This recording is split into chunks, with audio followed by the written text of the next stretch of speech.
Invite people not to hold that against me. Okay. So first of all, just a big thank you to Tib and Ann.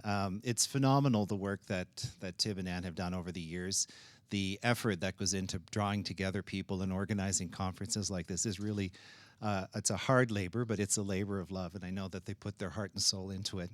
And they bring together incredible people. And I think we're really, really privileged to be part of that. So I just want to send a big thank you to them.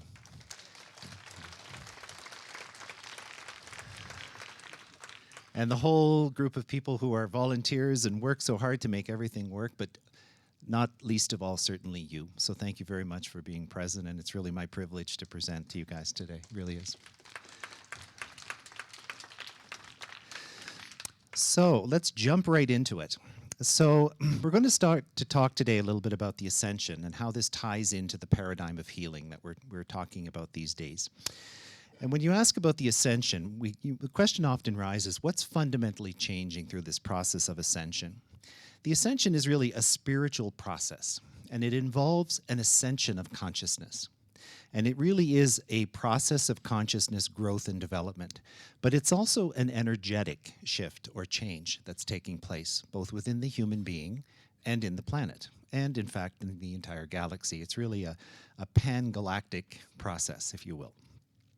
It's universal in scale, and it occurs on a time set that is very, very specific and orchestrated on a high level of spiritual consciousness. It's not something that's willy-nilly happening. It happens because of a much vaster, greater plan, okay? And it involves both you, the planet, and everything between you and the planet and the center of the galaxy. Now, today, we're going to take a look at a full-body understanding of the spectrum of changes that are occurring as part of this ascension process, and how it relates to our spiritual or quantum DNA. We're going to do a meditation together to more deeply attune to this process, and we're going to introduce to you a tool for healing that's related to this work called Unity Field Healing. Okay, so you're in for a jam-packed hour of fun. The Earth has been created on a galactic level as the next evolving planet of free choice in the galaxy. And this happens in sequence. There's always one planet in the galaxy that is present as the planet of free choice for the evolution of life. And the Earth has been playing this role for quite some time. And life on the planet has been seeded by a star civilization. And that civilization is known as the Pleiadians. And many of you are familiar with this information, I think. The original seeding of humanity on the planet began with the civilization of Lemuria. And Lemuria is a civilization that no longer exists physically, but when it did physically exist, it was in the Pacific Ocean on the islands of Hawaii. And at that time, Hawaii was an elevated mountain. It wasn't actually islands as we know it today. It was a mountain that stood high above the water. And the civilization was seeded, and then all of life since that time has been an evolution of that process. Now, life evolves in a strange way, because when the Pleiadians first seeded the Lemurian civilization, consciousness was at an elevated state compared to what it is today. But the planet descended in consciousness, and it did this on purpose to go through a trajectory of duality so that we can acquire the experience of free choice and duality, and to see if we could reorient ourselves to the light through the process of evolving duality. And the Earth went through many cycles of civilization in that journey. And there are many civilizations that existed before we even have records today. And these are starting to become known. For example, the explorations in the temple of Göbekli Tepe in Turkey and places like this, they exist before the Sumerian civilization began. So we're starting to get physical evidence of civilizations that occurred before the current human cycle of civilization. In fact, there were 5 of them. Not just 1, but 5. And we're the end of the 5th one. Now, there was an event in 1987 referred to as the Harmonic Convergence. And the Harmonic Convergence represents the end of a time cycle. So many of you are familiar with the Mayans and the end of time prophecies. And in fact, every spiritual tradition that's been known to man has some kind of end of times prophecy that correlates to this point in time. And what happened in essence at the Harmonic Convergence is the spiritual maturity of humanity was measured. So it's like measuring the spiritual quotient of light. And it was tested to see if there was enough evolution within humanity to be able to move forward into the rapid creation of an ascended civilization, or if it would go into another decline. And it was a really important point in time because it was monumental. It was, in essence, the last chance for Earth to do this. And the reason is the Earth is going into a new spectrum of the galaxy. We're going into a new energy field, and it correlates with Joe and the tachyon information. We're going into a part of the universe where the energy that will be delivered to the Earth is changing. And if humanity wasn't ready for the advancement, the things that are going to set the Earth into motion to prepare it for that ascended civilization wouldn't have happened. And that energy would have been destructive instead of constructive, okay? Now, because of that, a bunch of Earth changes were set into motion. And the Earth changes are really on every level of physicality on the planet. So the first thing that was adjusted was the magnetic grid of the Earth. And some of you know the Cryon information and the stuff that comes through Lee Carroll and Cryon, and he talks very specifically about this. And he says that the electromagnetic grid of the Earth was shifted. And people who work in aviation know that this is true, because if you look at when you land on a plane, there are numbers on the runway. Those numbers are really the alignment to the magnetic north. And they changed so much over the last 25 years that they had to be renumbered. And this is all tying into the fact that the electromagnetic grid of the Earth is being adjusted. Now, of course, this sends people into fear mode sometimes, and they say we're going into pole reversals and all this kind of stuff. And that could have happened, but it's not what's going to happen. Because the future, I promise you, is very, very bright. And I'm not talking about Donald Trump. I'm talking about much greater things than Donald Trump. So the electromagnetic portion of the changes on the Earth were completed in the year 2012. So this is now a fait accompli, as we say in French. Okay, it's done. What's happening now is the crystalline grid is being adjusted, and the Gaia grid is starting to re-expand. Okay? And the Earth is postured to begin to receive new galactic energy. Okay? Now this is profound when you think about it. It's almost like the chalice or the cup of the Earth is being remodeled so that it can receive energy that it could not have received before. And the reason this is important is because in order to receive it as an individual, we must also be readjusted.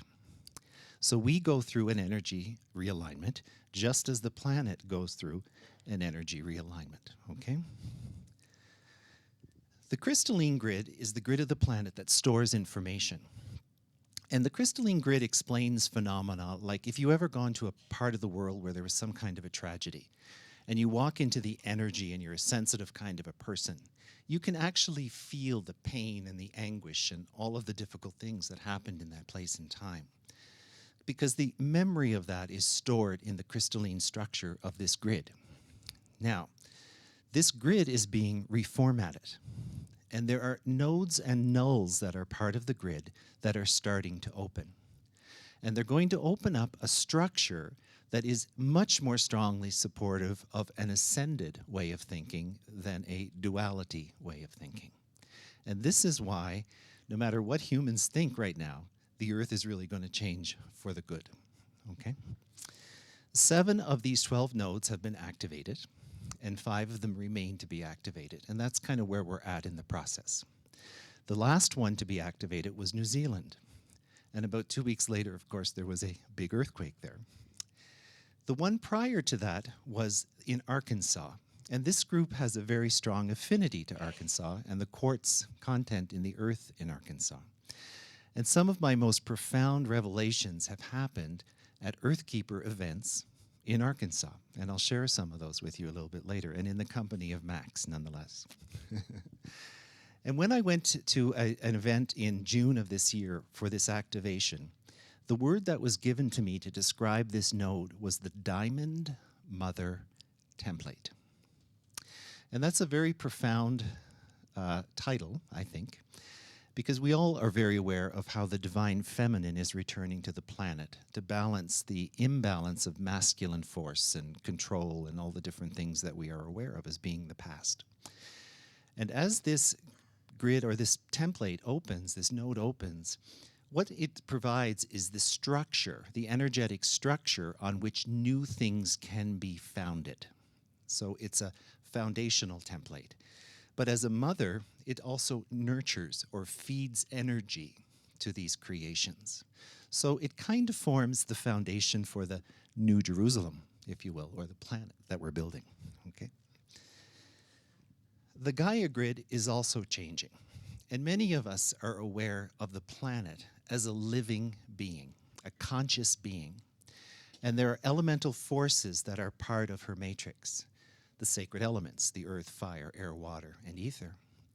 But we also know that the animal kingdom, the crystal kingdom, every single molecule, every piece of the planet is conscious. And that this planet serves as a substrate for life. She is the mother of all life. And we have to develop a much stronger conscious connection with the earth in order to move forward into this new energy. And when human beings do that, you're going to be supported like a sailboat with the wind at your back. When you are moving in harmony with the earth, your activities are going to be supported. When you move away from harmony with the earth, unlike in the old energy, those activities are not going to be supported. And there'll be uprisings, and there'll be rebellions, and there'll be all kinds of protests to try to shift the energy around those movements. And we see that happening now on the planet.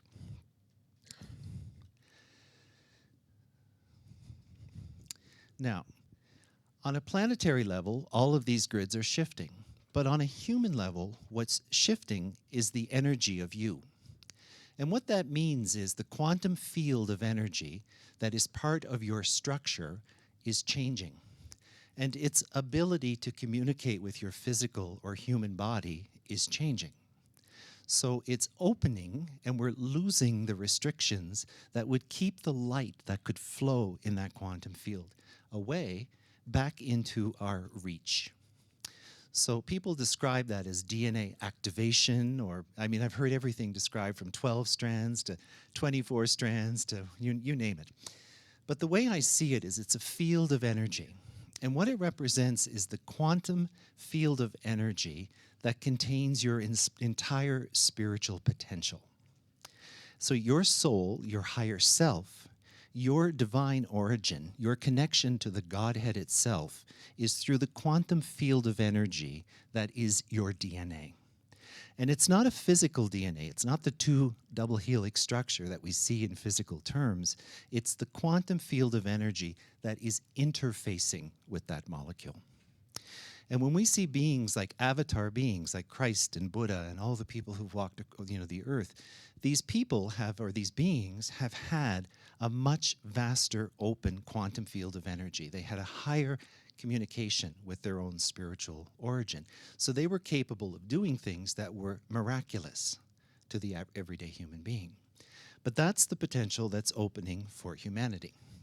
Now, there's two ways that this is shifting because it's brand new. It's not the way we were before. So there's kind of this concept of a new human. And this new human is wired up all differently to the spiritual element of life than the old human was. And there are two ways that humans can go through that transition. One is you can die. That one's easy. When you come back, you are going to be wired up differently. Now, if you doubt that for 1 second, I'm going to ask you, do you have contact with children? If anybody does, you know that children today are different than children when you were children, okay? And this is the explanation for that, because they're wired up very, very differently. And I'm thrilled beyond belief to see all the young people in the room. So thank you very much for being here. It's awesome. The other way that people can do this is they can go through a transition in vivo. In other words, you can go through your own ascension process and begin to open up to this quantum field of energy and receive the benefit from being open to this quantum field of energy while you are alive. But this is a planet of free choice, so it's something that each person has to choose for themselves. And so if you don't, it doesn't have to happen, and you'll die. And when you come back, it will be different. If you do, it'll happen now. Now that sounds good until you start to do it. And you realize it's not a whole lot of fun to go through the ascension while you're in your body. It stirs up all kinds of stuff, okay? It stirs up all kinds of emotions you don't understand. You start having remembrances of other lifetimes.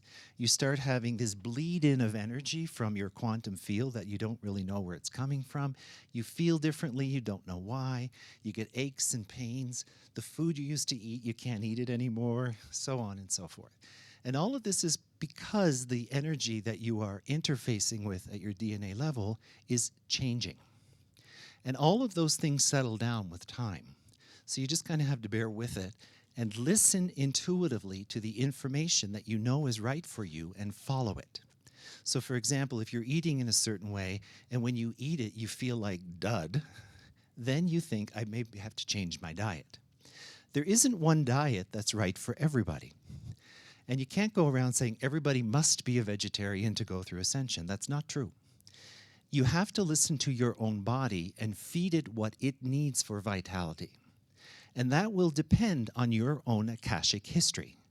So for example, if you lived in India through many lifetimes and you love lentils, they will be nourishing for your body. But if that's not been your Akashic history, your body may be used to receiving protein from meat. So never judge somebody because of their diet, okay? Even Christ said, it's not what you put in your mouth, it's what comes out of it that can kill you, okay? But you do have to learn to listen to yourself. You have to trust your own intuitive awareness of what serves you and what doesn't serve you in terms of your own health, okay? Now, we're leaving a very limited paradigm into a much more expanded paradigm, and it involves letting go of this old energy and the consciousness that's supporting it. And we step into an energy and consciousness of a brand new world. And when we go into that new world, we are all children. We do not know what that world is yet. So you have to be very forgiving of yourself, very patient with the process, and very understanding the level of understanding that we have. It's very, very limited. And it's going to grow very fast. But be patient, and you have to allow time, because things of this magnitude can't change in a year or in a decade even. They're going to change over generations. But the powerful beginning has happened, and we're well into the midst of it now. This concept of DNA activation involves expanding the quantum field of energy that's in communication with our DNA. And it means moving through the energetic memory of experiences that are registered in our DNA from prior lifetimes. So most of us who are spiritually inclined have lived some less than favorable past lifetimes. So when you start to remember the past, you remember the last time you shone your light, you got killed. Okay? Your head was chopped off, you were burned alive, something terrible was done to you. You were judged and persecuted in all kinds of different ways. And for that reason, there's a fear that's innate to doing this. And when you start to push on the energy of ascension, that fear surfaces. And you start to become very afraid in a certain way, even though you know what you're doing is right. And so you have to allow yourself to work through that energy, to go through it. Because if the fear controls you, the energy can't expand. But if you allow the energy to expand, it will burn through the fear. And the difference now is that's not going to happen. It happened many times before, but it's not going to happen now. Now, when I share this kind of information with you, it's familiar in some ways to many of you, but it's not what you're going to get at a traditional medical conference. I can tell you. So you can imagine the fear I felt personally when I started to share this information. But you know what? It's not been bad. It hasn't. And there are many physicians who are not interested at all. They don't want any part of it, but they just turn a blind eye. And there are other people who are very open to it, and they ask questions. But it has not been as desperate or horrific as I might have imagined in all my million fears as to how it would be. Okay? And I say that to encourage you, because by letting yourself do that in your own lives, you're going to run into the realization that it's probably not going to be the way you imagine fearfully. Okay? So do it. Now, what we are doing in this process is we are moving into a conscious alignment with our divinity. And people are always talking about going within. You have to go within to solve all your problems. And there's a truth in that, because all the problems exist within. When you are in perfect alignment with your spiritual nature, there are no problems. You know how to handle everything. When you don't stay in alignment with your spiritual nature, that gets more challenging. So people talk about the concept of love and fear. And love is when you shine in your spiritual nature, and fear is when you find ways to contract that or twist it into things that are not based in love. And those two models really explain very well what you're doing when you go through the Ascension paradigm. So it's a journey. You can't do it in a day, but you can be aware of what you're doing every day.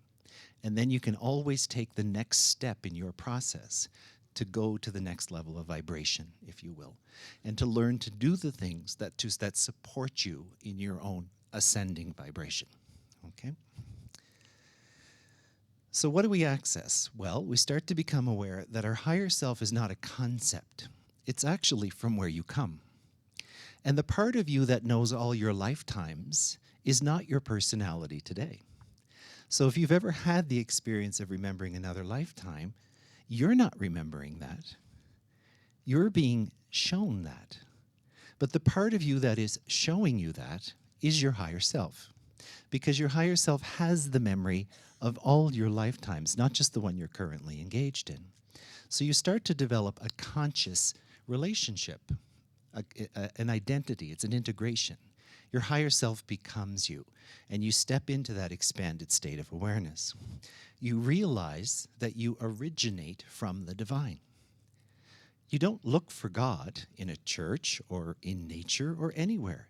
You understand that God is in you, and you're part of all that.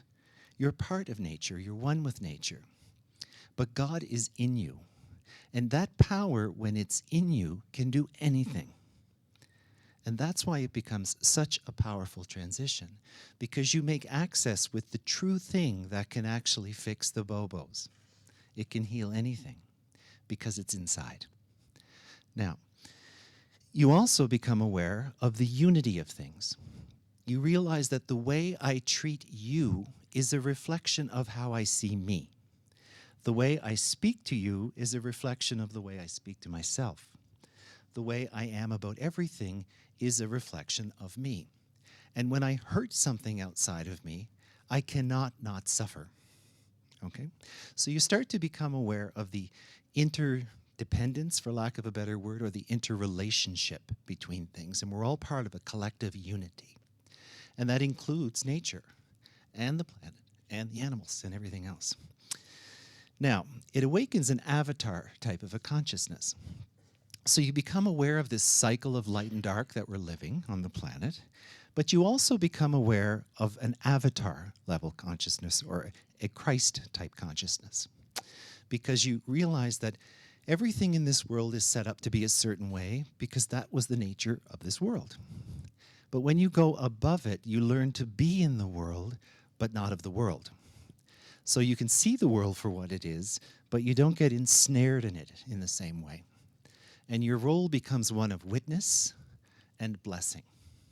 And you can see great tragedy, and your response to it is not to be indifferent. You can feel great compassion, but you don't get lost in it because you understand the process and what's happening. And so you learn to live in a seemingly detached way. But it's not really detached in the sense that you don't care. It's detached in the sense that you understand. And you think of it like this. When a child is in grade 2, you don't expect them to do calculus. They do great two things. And when the planet is in a certain level of vibration, it does that level of vibration of things. So you can see it in a very different way than being afraid and made to be more afraid by witnessing it. And you divinely awaken the power within yourself to witness those things in their rightness. So you can see through it and bless it, and that energy is transformative.